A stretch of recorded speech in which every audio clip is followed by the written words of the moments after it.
never believed that a number could be a promise until I found the envelope. The envelope was taped to my front door when I got home from work.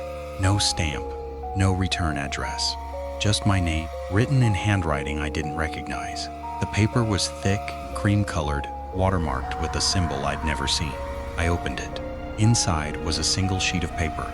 On it, one word, 81. Nothing else. No explanation. No signature. I thought it was a prank. I threw it away. The next morning, it was on my kitchen counter. I threw it away again. It came back. I burned it. The ashes spelled 81 on my stovetop. I wiped them up. They reappeared on my pillow. I started to understand. The number wasn't a message. It was an invitation. And I had already RSVP'd by opening the envelope. The dreams started that night. Long, narrow. The walls were covered in mirrors, thousands of them. Each mirror showed a different version of me. Younger, older, thinner, fatter, happier, sadder. At the end of the hallway, a door, not wood, not metal, a door made of mirrors. And on the door, written in condensation, the number 81. I walked toward the door. The mirrors rippled as I passed. My reflections turned their heads to watch me. Some smiled, some cried, some reached out as if to grab me. I kept walking. I reached the door. I touched the glass. It was warm. It pulsed. Once, twice, 81 times per minute, the same as my heart. I pushed the door open. Behind it was a room, a small room. The walls were lined with clocks, hundreds of clocks, all ticking, all showing different times. But every clock had the same number on its face. 81. No hours, no minutes, just 81. Tick, tick, tick. 81 ticks per minute.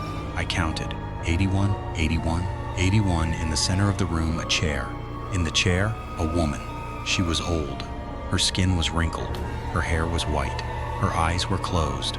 On her forehead, written in what looked like ash, the number 81. She opened her eyes. They were young, bright, familiar. "You're here," she said. Her voice was dry as paper. "I've been waiting 81 years for you." I asked who she was. She smiled. Her teeth were yellow. Her breath smelled of dust. "I'm you," she said. "The you that stayed. The you that never left. The you that has been sitting in this room, counting the ticks, watching the mirrors, waiting for the younger version to finally arrive." I shook my head. "I'm not old. I'm not her." She stood up. Her joints cracked, her bones creaked. She walked toward me. Each step was a tick, tick, tick, 81 steps. She stopped inches from my face. Her young eyes bored into mine. 81 is the number of the loop, she said. Every 81 years, the door opens.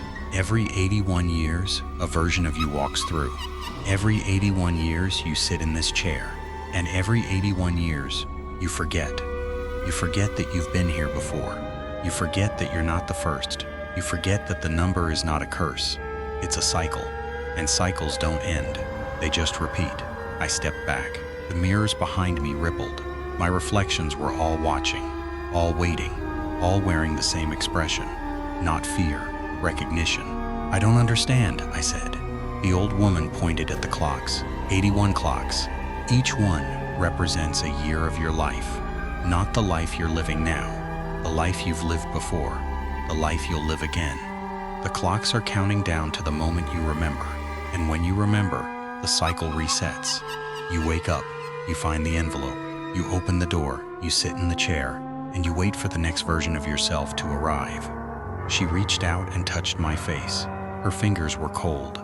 They left a mark, a number, 81, on my forehead.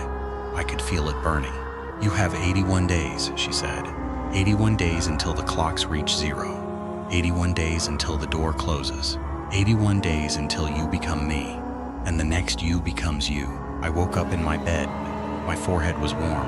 I ran to the bathroom, looked in the mirror. There was no mark, but I could feel it under my skin. A number. Waiting. That was 3 weeks ago.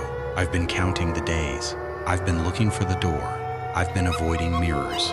Because every time I see my reflection, it's not me. It's her. The old woman. The one who waited. The one who knew. The number 81 is everywhere now. On the clock at 8:01. On the temperature at 81 degrees. On the price tags. On the license plates.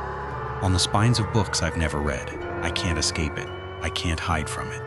Because it's not outside me. It's inside. In my blood, in my bones, in the spaces between my thoughts. Last night I found the door, not in a dream, in my basement. I'd never noticed it before. A small door behind the water heater, painted white, a brass knob, and on the knob engraved the number 81. I touched the knob. It was warm. It pulsed. I turned it. The door swung open. Behind it was the hallway, the mirrors, the reflections. They were all waiting. They were all smiling. They all said the same thing, in unison with my voice. 81 days. You have 81 days. Don't waste them. Don't fight them. Don't forget. I closed the door. I locked it. I pushed the water heater in front of it, but I could still hear them, whispering, counting. 81. 81. 81. I'm writing this because I need someone to know, not to warn you, to remind you. The number is not just mine, it's everyone's. Every person has a number. Every person has a door. Every person has a version of themselves waiting in a room full of clocks, counting down the days until they remember. Your number might be 81, or it might be something else, but it's there, in the spaces between your heartbeats, in the gaps between your breaths, in the moments when you feel like you've been here before, like you've lived this life already, like you're just going through the motions, waiting for something to change. That's the number. That's the door. That's the loop. I have 58 days left. 58 days until I become the old woman. 58 days until I sit in the chair and wait for the next version of myself to arrive. I've decided not to fight it, not to hide. I'm going to walk through the door. I'm going to sit in the chair. I'm going to count the ticks. And I'm going to remember, because that's the only way out of the loop.